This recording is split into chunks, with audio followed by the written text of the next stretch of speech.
Աջան, հեսա մի հատ մեր լրագրողներին պատասխանեմ, մի վարկյան, հեսա հավակվեն բոլորը։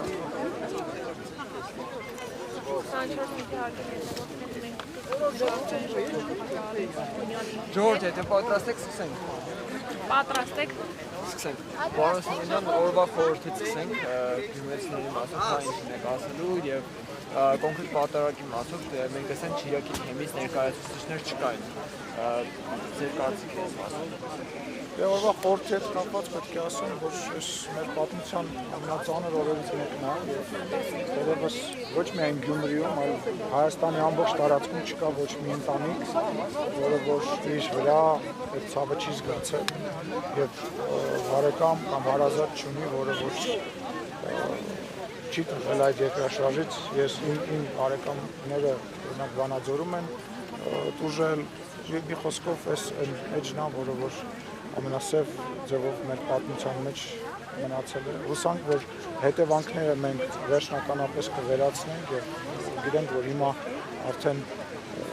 շատ տարիներ է անցել, բայց այնուամենայնիվ հետևանքներ կան։ Միջևերջ պետք է վերացնենք այդ հետևանքը, ամենակարևորը դա է։ Դե մարդկային ցավն էլ մարդկային հիշողությունն էլ մաքրել չի լինի, դա բնականաբար։ Պարոնյան բնակապահովման ծրագիր կա, թե չէ եւ առհասարակ ծրագրերի մասին։ Ես անկեղծ ասած ինձ թվում է ճիշտը կառավարության ներկայացուցիչներին հարցնեք, ես նման ինֆորմացիա չեմ տիրապետում։ Ում պատարագի մասին ասեք, հասցնում։ Ներկայացուցիչներ չկային այնուամենայնիվ, ձեր կարծիքով։ Դե գիտեք ինչ, տեսեք, սկզբից ասում էիք, որ Դեր Արամը կարգալուց արված է եւ դա եկեղեցու հետ կապ չունի։ Հետո ասում եք, ես մեկն էլ կարգալուց լինելու հեսա։ Հետո ասում եք, որ այս մի սրբազանը այնուամենայնիվ անցել է։ Հիմա տեսնում եք, որ ակնհայտ է, որ այն խնդիրները, որոնք մենք բարձրաձայնում էինք, դրանք կան եւ դա մի լուծում ունի, հա, այդ լուծումը անխուսափելի է ուղղակի եւ այսօր խնդրեմը կայանում է նրանում, որ Կտրիժ Ներսիսյանը չի հասկանում, որ այս իր վարկով ինքը արդեն հայ առաքելական եկեղեցուն Հայաստանի պետությանը եւ եկեղեցուն մեծ վնաս է հասցնում եւ անխուսափելի բանի դեմ փորձում է պայքարել բոլոր։ Պարոն Սիմոնյան, Նավասարդ arczepiskopos Կճոյանը ձեր թիմին հավատարմության երթում է տվել եւ հիշեցնեմ ձեզ, որ դուք օրերս ազգային ժողովում Նավասարդ arczepiskopos Կճոյանին պարոն Կճոյանով էիք։ Ես սխալվել եմ այդ իմ գիտելիքների հետ կապված որևիցե նպատակ դրա մեջ չի եղել, դա իմ չիմացության պատճառով է։ Ես կարծում եմ, որ Սրբազանի մասով իր երթումը միայն Աստծուն է եւ մեզ որևիցե մեկը ոչ երթում տվել է, ոչ էլ մենք դրա ցանկությունը ունենք։ Մենք դրա ցանկությունը չունենք։ Մեր համար շնորհակալ եմ Մայրիկ ջան, շնորհակալ եմ Մայրիկ ջան։ Մեր նպատակն է, որ որևիցե ձևով եկեղեցին խառնված չլինի պետության գործերի մեջ եւ մենք չենք ուզում, որ որևիցե մեկը խառնված լինի կամ երթում տա։ Տեսեք, պարզապես դուք քանի որ նշեցիք ձեր գիտելիքների պակասի պատճառով է, որ այդպես եք նշել, Շիրակի թեմի առաջնորդը պիտի թույլ տար, որ բացի Շիրակի թեմի հոգևորականներից այլ քահանաներ այստեղ կարողանային պատարագ մատուցեին, բայց Միքայել arczepiskopos Աջապահյանը թույլ չի տվել, այսինքն դուք մասնակցել եք կեղծ պատարագի։ Եկեք որևիցե մեկս գնահատական չտանք, հա։ Լրագրողները, որոնք որ հիմա փորձում են ինձ տենց հարցեր տալ, որոնք որ փորձում են պատարագի ժամանակ նույնիսկ գլխաշորջ չունեն։ Հիմա դուք ինձ փորձում եք հարցնել, ասում եք, որ ես ինչ-որ գնահատական տան, ես քաղաքական գործիչ եմ, չեմ պատրաստվում գնահատական տալ։ Եկեք հերթով էլի, եկեք հերթով, չեմ լսում։ Որ եթե այս անկեղծ չեմ լսում։ Շիրակի թեմի քահանաները Շիրակի թեմի քահանաները ասում էին, որ եթե առանց իրենց պատարագ մատուցի, ապա դա համարում են իրենք բռնազավթում։ Դուք համարում եք, որ բռնազավթվել է Սուրբ Յոթրետ եկեղեցին։ Ես կարծում եմ այնտեղ, որտեղ որ ժողովուրդն է, այնտեղ, որտեղ որ պատարագ է հնչում, չի կարող բռնազավթում լինել, հա։ Եթե ամեն ինչ քրիստոնեական հայ առաքելական եկեղեցու կանոններով է արվում, ուզում եմ հասկանալ այդ անձերի վրա կենտրոնանալը։ Եկեղեցին մի սարքեք, մի անձի, ինքը անձի համար չի, որևիցե մեկի համար չի։ Ես խնդրում եմ ինձ կանոնների մեջ, ես այդ կանոնների եւ դուք նույնպես եւ մեր հերոստատիտողները այդ կանոնները անգիր չգիտենք, որ մենք հիմա մեր վեճը, մեր խոսակցությունը իմաստ չի ունենալու։ Դիմեք, ես առաջել եմ, տեսեք, ես առաջել եմ պատարակների մասնակցել, այսինքն Facebook-յան իմեջում եթե փնտրեք, նույնիսկ նկարները կգտնեք։ Ես խնդրում եմ, ինձ այդ կանոնագրքի, կանոնների մեջ, վեճի մեջ մի մտցրեք, քաղաքական եթե հարց կա, ասեք, ես եկել եմ, չեմ լսում։ 4 առնվազն 4 սրբազան կար հայ առաքելական եկեղեցու։ Դիմեք իրենց։ Քանի անգամ արդեն Սենց հերթով տալիս են եւ այլ ջան խոսում է։ տեսնում ենք եկեղեցուց, երբ որ կաթողիկոսի անունն են բարձր արտահայտում, դրան դուրս են հրավիրում ձեզ համար այս վարքագիծը ընդունելի է, սա ժողովրդավարության մասին։ Ներողություն եմ խնդրում, ժողովրդավարությունը եկեղեցում պատարակի ժամանակ բղավելն է։ Այդ դեպքում ինչու է կաթողիկոսի անունը զեղչում։ Ասում է, դրա պատասխանը վարչապետը տվել է, իսկ ինչ վերաբերում է եկեղեցում բղավելուն, թեկուս ամենալավ բղավոցը, թեկուս առանձին աղոտ բղավելը, բայց մենք սենց անի ջան կգամ, հիշի այդ հարցը տեղ չգնաս, հեսա սենց կգամ։ Խնդրեմ, դուք տվեցիք, խնդրեմ։ Մի հատ էլ հավելում անեմ, հա, ես։ Հավելեք, խնդրեմ։ Պարոն Սիմոնյան, անցած տարի դուք Սուրբ Ամենափրկիչ եկեղեցին վերահսկվում եք, դուք Գյումրիում եք, բայց եկեղեցի չմտաք։ Ինչն էր պատճառը? Եվ ուզում եմ Այո, եւ ուզում եմ հասկանալ այսօր ինչի չեք գնացել, օրինակ Սուրբ Ամենափրկիչ եկեղեցի։ Ես անկեղծ չեմ հիշում նման բան, ոչ որևիցե կոնկրետ պատճառ չի եղել, կարող է ինչ-որ օրակարգի հետ կապված։ Կրկնում եմ, որևիցե, ես նույնիսկ չէի հիշում ձեր ասածներ։ Անկեղծ չեմ հիշում։ Երևի ստեղ եմ եղել եկեղեցում, կարիք չեմ գտնել երկրորդ անգամ։ Բայց վարչապետը խնդրեց, որ նման բան չանեմ։ Եթե մոտիկից ուշադիր լինեի, կտեսնեք դա մարդկանց ցանկությունն է եւ վարչապետը խնդրեց նման բան չանել։ Հաջորդ չէ, եւ այսօր չէ, սպասի։ Հերթով գալիս։ Առավելևս դուք արդեն հարցը տվել եք։ Սա ձեր երրորդ հարցն է։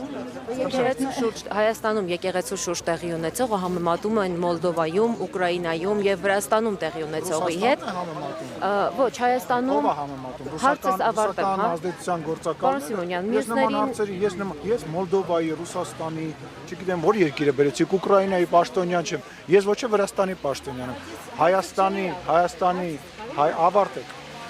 Հայաստանում եկեղեցու շուրջ տեղի ունեցողները համեմատում են Մոլդովայում, Ուկրաինայում, Վրաստանում տեղի ունեցողի հետ։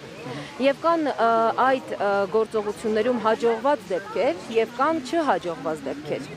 Դուք այդ նույն կենտրոնից եք առաջնորդվում եւ եկեղեցու շուրջ իրականացնում այս քայլերը։ Դուք որտեղից եք հարցը տալիս, կասեք։ Դուք այլ երկրի գործակալ եք։ Եկեղեցու Բաքվում եմ կանգնում։ Չէ, դուք որտեղից եք ուղղորդվում։ Այսինքն ով է ձեզ թույլ տալիս ինձ հարցնել Հայաստանի Հանրապետության ընտրված բարձրաստիճան պաշտոնյային հարցնել, որ ես որևիցե տեղից ուղղորդվում եմ, դուք դրա իրավունքը չունեք։ Ես պատասխանում եմ ձեզ, դուք դրա իրավունքը չունեք։ Այ դուք դուք նմանություն չեք տեսնում ձեր հարցերի եւ այլ երկրների հերոստալիքներից հնչող ռոպագանդիստական դրույթների մասին։ Նմանություն չեք տեսնում, չեք նկատում, որ դուք ուրիշ երկրի գործակալների թելն եք հյուր։ Իսկ դուք որտեղից եք ֆինանսավորվում։ Ձեր ֆինանսավորումը պարզ է, կասեք որտեղից եք ֆինանսավորում, ասեք։ Կարող եք տեսնել ABC մեդիայի սպայքեջում։ Ես շատ կասկածում եմ, որ այնտեղ ֆինանսավորման մասին որևիցե տեղեկություն կա։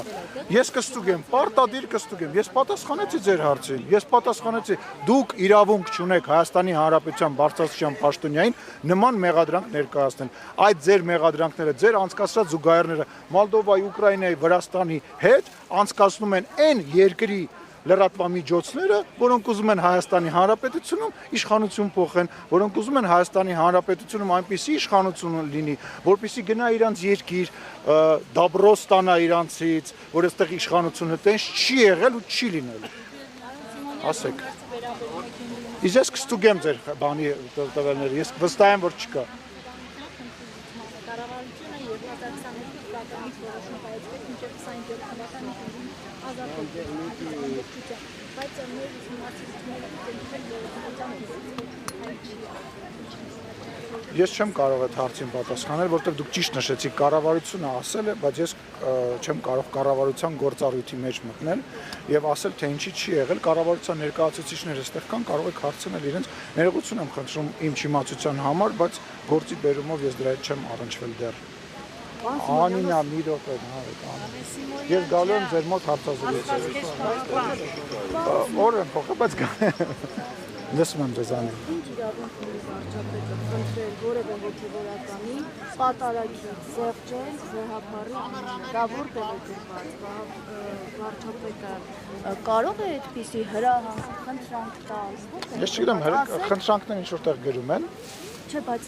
ինքը իրավունք չունի, դա եկեղեցու ներքին խնդիր է։ Անջան, դա ձեր գնա, լավ, բարի, միգուցե, սահմանությամբ գրած է վարչապետը ոչ մեկին խնդրելու իրավունք չունի։ Ես կարծում եմ, եթե դուք ինձ բան խնդրեք կամ ես ձեզ բան խնդրեմ, անկախ նրանից դուք լրագրող եք, ես պաշտոնյա եմ, դա մեր որոշելիքն է, այլ ոչ թե սահմանության մեջ գրելու կամ չգրելու բան է, հա, դա դուք գնահատական եք տալիս, որը ես չեմ կիսում, հարցրեք այն մարդկանց, ովքեր որ խնդրել են, հարցրեք այն մարդկանց, ովքեր որ այդ խնդրանքին արձագանքել են։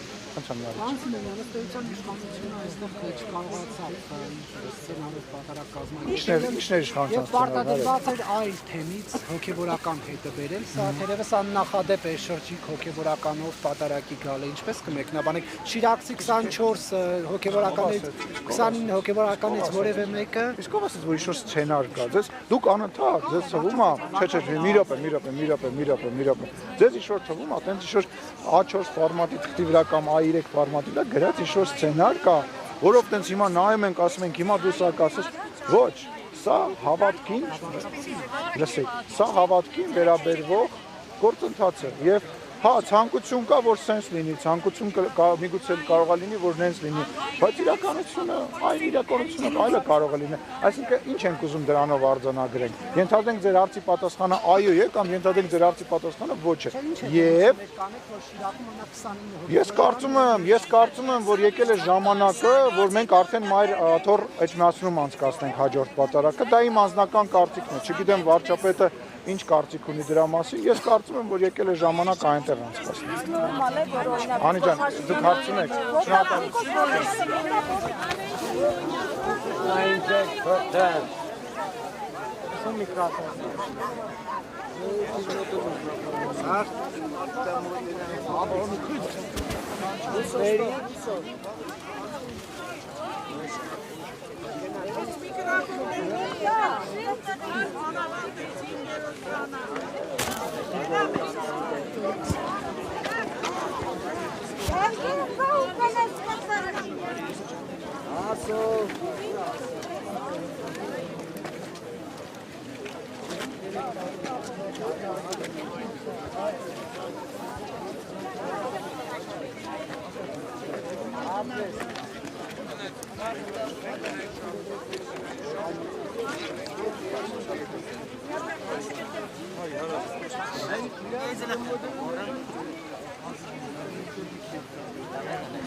Հրաչ